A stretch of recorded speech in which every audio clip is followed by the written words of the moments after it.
ನಮಸ್ಕಾರ ಎಲ್ಲರಿಗೂ welcome back to Guruji tech blogs. ಮತ್ತೊಂದು ಹೊಸ ವಿಡಿಯೋಗೆ ನಿಮಗೆಲ್ಲರಿಗೂ ಸ್ವಾಗತ. ಬೆಳಗಾವಿ ರಾಮದುರ್ಗ ವಿಧಾನಸಭಾ ಕ್ಷೇತ್ರದಲ್ಲಿ 23,159 ಮತದಾರರ ಹೆಸರು ಪಟ್ಟಿಯಿಂದ ಹೊರಕ್ಕೆ, ಅಂದರೆ ಮತದಾರರ ಹೆಸರು ಪಟ್ಟಿಯಿಂದ ಡಿಲೀಟ್ ಆಗಿರ್ತಕ್ಕಂಥದ್ದು. ಅದೇ ರೀತಿ ಮತದಾರರ ಪಟ್ಟಿಯ ವಿಶೇಷ ಸಮಗ್ರ ಪರಿಷ್ಕರಣೆ ಸೋಮವಾರ ಸಂಜೆ ಮುಕ್ತಾಯಗೊಂಡಿತ್ತು. ಬೆಳಗಾವಿ ಜಿಲ್ಲೆಯ ರಾಮದುರ್ಗ ವಿಧಾನಸಭಾ ಕ್ಷೇತ್ರದಲ್ಲಿ 23,159 ಮತದಾರರ ಹೆಸರುಗಳು ಪಟ್ಟಿಯಿಂದ ಹೊರಗುಳಿದಿವೆ ಎಂದು ತಹಶೀಲ್ದಾರ್ ಪ್ರಕಾಶ್ ಗಾಯಕ್ವಾಡ್ ರವರು ತಿಳಿಸಿದ್ದಾರೆ. ವಿಶೇಷ ಪರಿಷ್ಕರಣೆಗೂ ಮೊದಲ ಕ್ಷೇತ್ರದಲ್ಲಿ 2,11,483 ಮತದಾರರಿದ್ದರು. ಕ್ಷೇತ್ರದ 251 ಬೂತ್ ಮಟ್ಟಗಳಲ್ಲಿ ಅಧಿಕಾರಿಗಳು ಮನೆ ಮನೆಗೆ ತೆರಳಿ ಎನ್ಯುಮರೇಷನ್ ಫಾರ್ಮ್ಗಳನ್ನು ವಿತರಿಸಿದರು. ಈ ಪೈಕಿ 1,88,324 ಮತದಾರರು ಮಾತ್ರ ಭರ್ತಿ ಮಾಡಿ ಫಾರ್ಮ್ಗಳನ್ನು ಮರಳಿಸಿದ್ದಾರೆ. ಅದೇ ರೀತಿ ಮತದಾರರ ಪಟ್ಟಿಯ ವಿಶೇಷ ಸಮಗ್ರ ಪರಿಷ್ಕರಣೆ ಸೋಮವಾರ ಸಂಜೆ ಮುಕ್ತಾಯವಾಗಿದೆ. ಬೆಳಗಾವಿ ಜಿಲ್ಲೆಯ ರಾಮದುರ್ಗದ ವಿಧಾನಸಭಾ ಕ್ಷೇತ್ರದ ಒಟ್ಟು 23,159 ಮತದಾರರ ಹೆಸರು ಮತದಾರರ ಪಟ್ಟಿಯಿಂದ ಹೊರಗುಳಿದು, ಅಂದರೆ ಡಿಲೀಟ್ ಆಗಿದ್ವು ಅಂತೇಳಿ ಪ್ರಕಾಶ್ ಗಾಯಕ್ವಾಡ್ ಅವರು ಹೇಳಿದರು. ವಿಶೇಷ ಸಮಗ್ರ ಪರಿಷ್ಕರಣೆ ಮೊದಲು ರಾಮದುರ್ಗ ವಿಧಾನಸಭಾ ಕ್ಷೇತ್ರದಲ್ಲಿ 2,11,483 ಮತದಾರರು ಪಟ್ಟಿಯಲ್ಲಿದ್ದರು.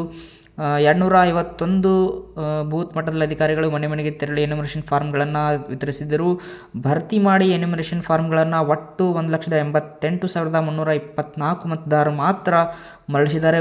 ಉಳಿದ 23,159 ಮತದಾರರು ಪಟ್ಟಿಯಿಂದ ಹೊರಗುಳಿದು ಎಂದು ತಿಳಿಸಿದ್ದಾರೆ.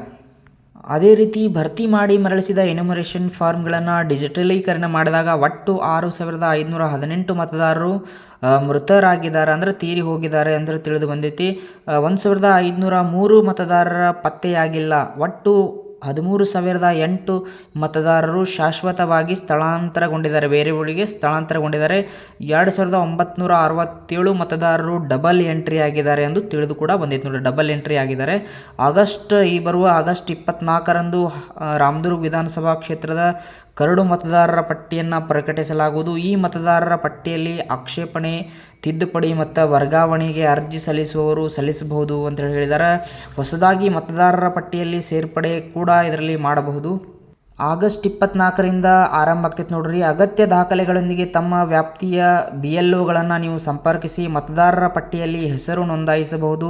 ಅಂತಿಮ ಮತದಾರರ ಪಟ್ಟಿಯನ್ನು ಆಗಸ್ಟ್ 27ರಂದು ಪ್ರಕಟಿಸಲಾಗುವುದು ಅಂಥೇಳಿ ತಹಶೀಲ್ದಾರರು ತಿಳಿಸಿದ್ದಾರೆ. ಯಾರು ನಿಮ್ಮ ಮತದಾರರ ಪಟ್ಟಿಯಲ್ಲಿ ಇನ್ನೂವರೆಗೂ ಎನ್ಯುಮರೇಷನ್ ಫಾರ್ಮನ್ನು ಕೊಟ್ಟಿಲ್ಲ, ಅದೇ ರೀತಿ ಏನು ತಿದ್ದುಪಡಿ ಆಗೈತಿ, ಸ್ಥಳಾಂತರವಾಗೈತಿ, ಯಾರು ನಿಮ್ಮ ಹೊಸದಾಗಿ ಮತದಾರರ ಪಟ್ಟಿಯಲ್ಲಿ ಸೇರ್ಬೇಕು ಅಂದ್ಕೊಂಡ್ರಿ ದಯವಿಟ್ಟು ಸೇರಿಸ್ಕೊಡ್ರಿ, ಇಲ್ಲಾಂದ್ರೆ ನಿಮ್ಮ ಹಕ್ಕನ್ನು ಕಳೆದುಕೊಳ್ತೀರಿ.